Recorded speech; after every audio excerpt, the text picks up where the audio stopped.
मैं अगर ये कह दूं कि हिंदुस्तान का बसने वाला हिंदुस्तानी अगर कोई उसकी माँ को गाली दे, मैं समझता हूं बर्दाश्त कर सकता है। कोई उसके बाप को गाली दे बर्दाश्त कर सकता है, लेकिन किसी हिंदुस्तानी के सामने कोई बाहर बाहर का रहने वाला, किसी दूसरे देश का रहने वाला हिंदुस्तान को गाली देगा, खुदा बाप की कसम में खाकर कहता हूं वो जूता उठाएगा, बसा देगा। क्यों? ये जमीन हमारे लिए सबसे प्यारी है। हुब्बुल वतन मिनल ईमान। I am brother of Irfana Jamal, teacher of Indian public school Sikandarpur. बड़ा ताज्जुब हो रहा होगा इस दिल आवेश उमंग भरी महफिल में, समारोह में इस नालायक को बिठा दिया। अजीब सा लग रहा होगा, लेकिन मुझे बड़ी खुशी हुई ये देखकर कि मैं समझता हूँ कि ये वाहिद और एक लौता स्टेज और मंच है जहाँ हर तरह के लोग जमा हैं, हर तरह के लोग जमा हैं। ये पहला और आखिरी लगता है मुझे। शायर कहता है, इश्क की आग बड़ी अलबेली कैसे कोई बुझाए, इश्क की आग बड़ी अलबेली कैसे कोई बुझाए, अंदर हड्डी हड्डी सुलगे बाहर नजर ना आए। अरे रुक जाओ यार, अभी तो शुरू करो।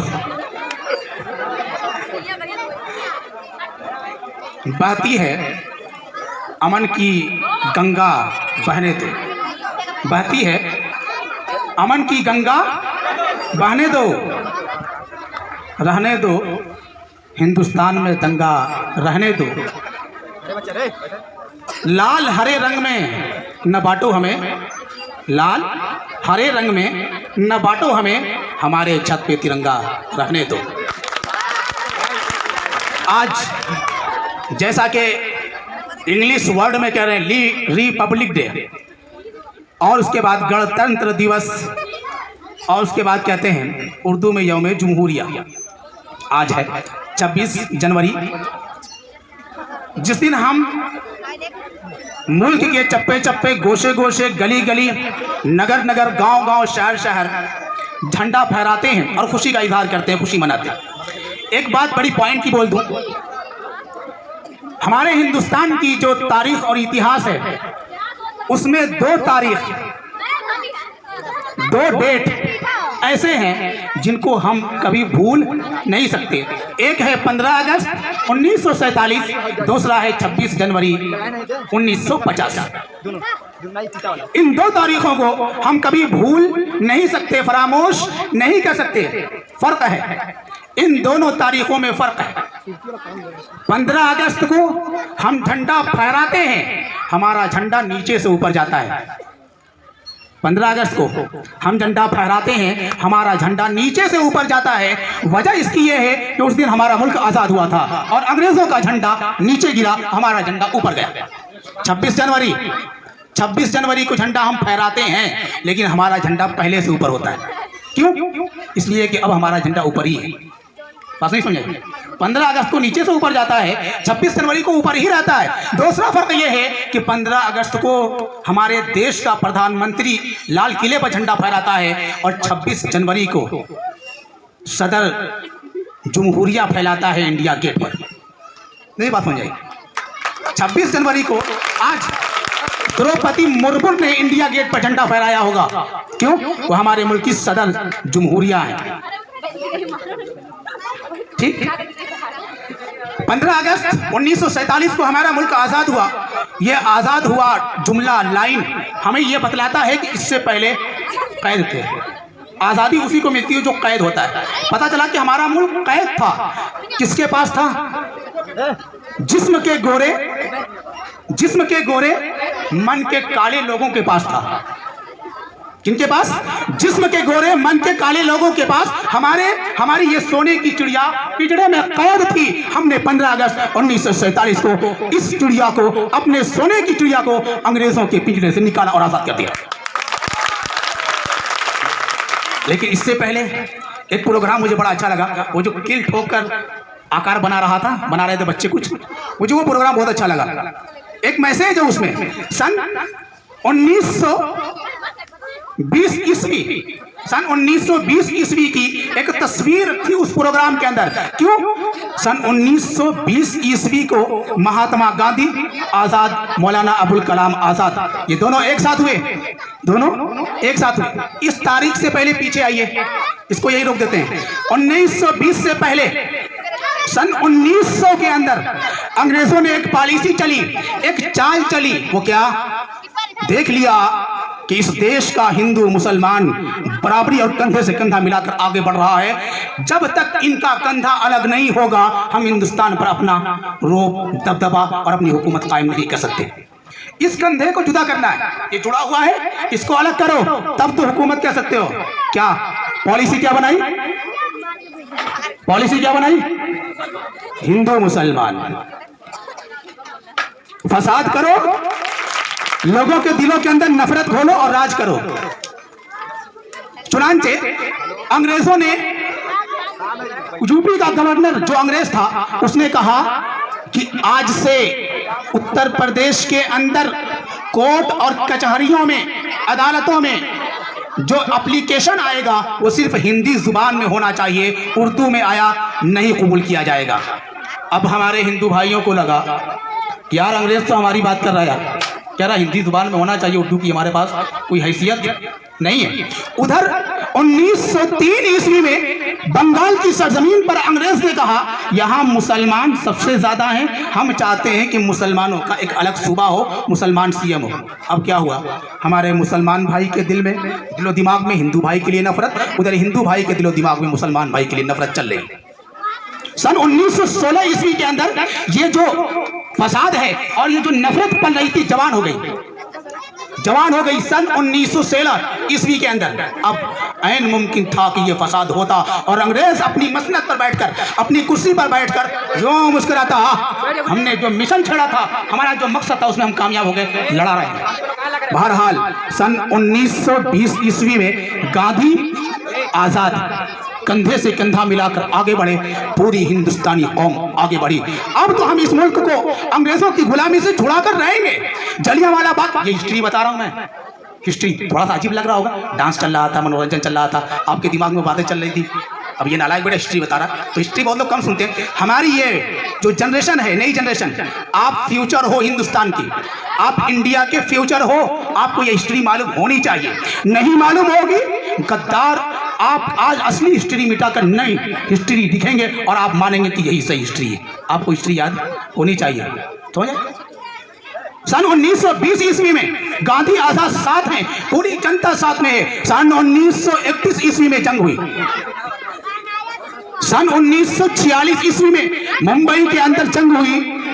उसमें पुलिस वालों ने हिंदुस्तानियों के सीने को निशाना बनाया और इतनी कत्ल गारतगरी की और इतनी जाने ली कि उनको शुमार नहीं किया जा सकता।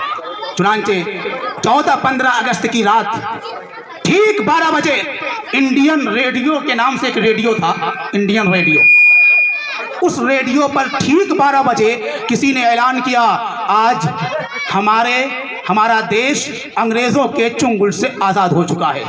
हमारे सोने की चिड़िया जो अंग्रेजों के कैद खाने में थी वो आज़ाद हो चुकी थी। एक खुशी की लहर है, पूरे मुल्क के अंदर खुशी मनाई जा रही है। क्यों? क्योंकि अब हमारा मुल्क पाक और साफ हो चुका है, पवित्र हो चुका है उन नालायकों से जो बाहर से आए हुए थे, जो बरतानिया से आए हुए थे और हमारे मुल्क पर, हमारे लोगों पर अपना कब्जा जमाना चाहते थे और ये चाहते थे कि हमारा मुल्क हिंदुस्तान और यहाँ बसने वाले हिंदुस्तानी हमारे पांव के नीचे रहे। गोया हमने 15 अगस्त 1947 को हिंदुस्तान से अंग्रेजों का खात्मा कर डाला।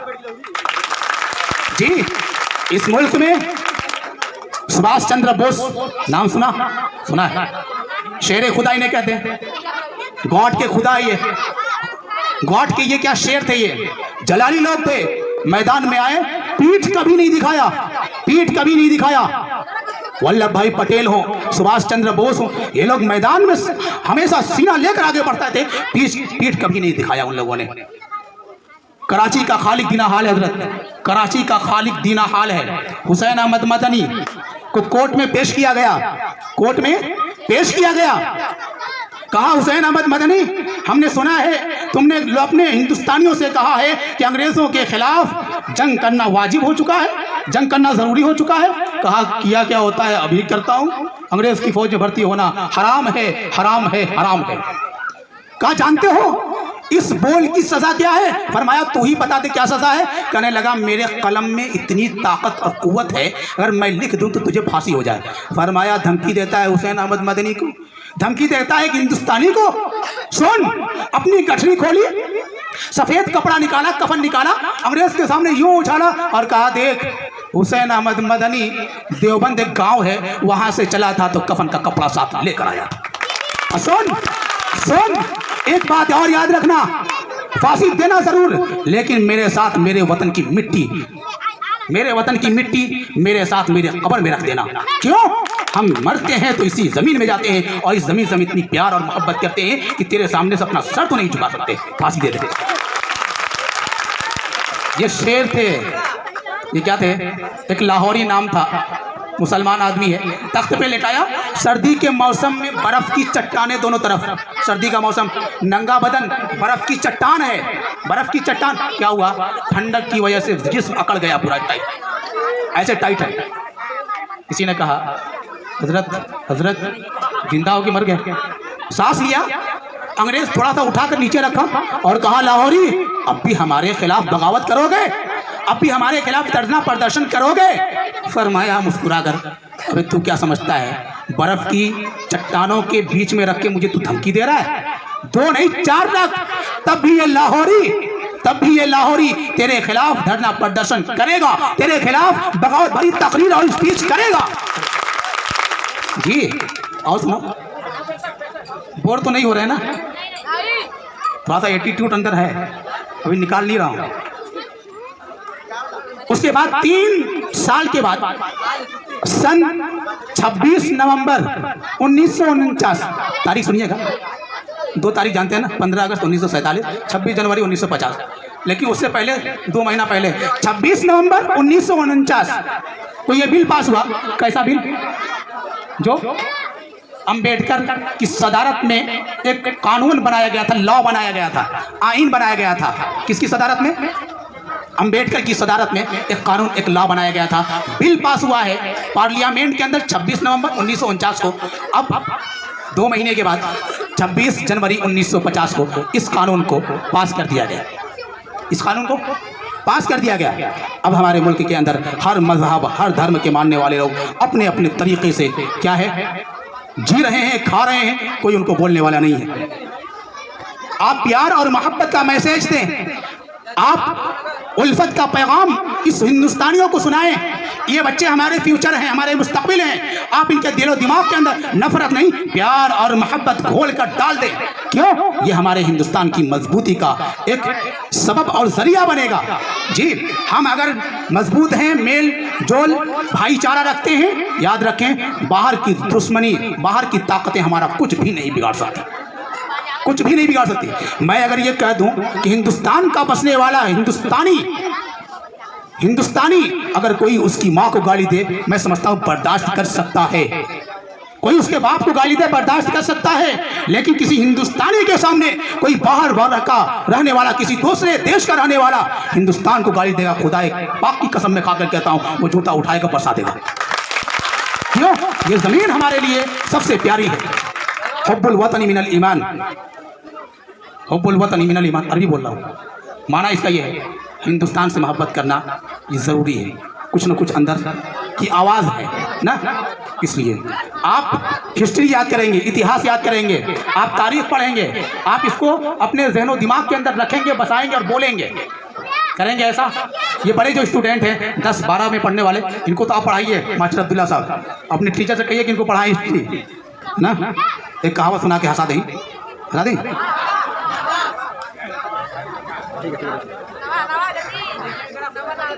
एक मौली, एक पीर साहब रहना, पीर साहब रहना, तो पीर मुरीद जनता हुआ तो लोग ना हो, बाबा कहला। तो एक मुरीद उनके घरे आई ना, दरवाज़ा खटखटाई ना, कहना पीर साहब हूँ, तो कहा थी अंदरवा से पीराइन, कहा तुम हाँ किया? अरे पीर साहब से मिले के रहा कहाँ हुआ? कहाँ जाओ धनिया बैठ के 2-4 लोग के लेके चूतिया बनाओ तुम, बड़ा भाई ना पीर साहब। बड़ा भईना पीर साहब हो। अब वो गई ना बड़ा गुस्सा में मुरीद साहब चेला तो जाए कहते पीर साहब से कहो अंदरवा कर लिए तो पता नहीं कि मेहरारू बोलनी ऐसे ऐसे मुझे बड़ा गुस्सा आल है के रहा ज़्यादा तारा मारा नहीं है, ज़्यादा तारा मारा नहीं है भाई। पीर का औरत अम्मा ना चेला का टीचर जे का जला उस्ताद अगर मेहरारू अम्मा ना भाई बाहर आ। कुछ दिन के बाद वो अंगना में अपने सुतल सुतल ऊपर देखा, अरे कौन है रे?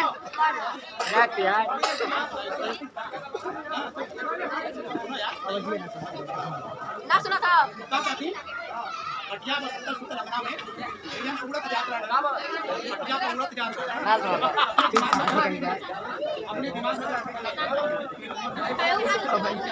इधर आ अभी जी।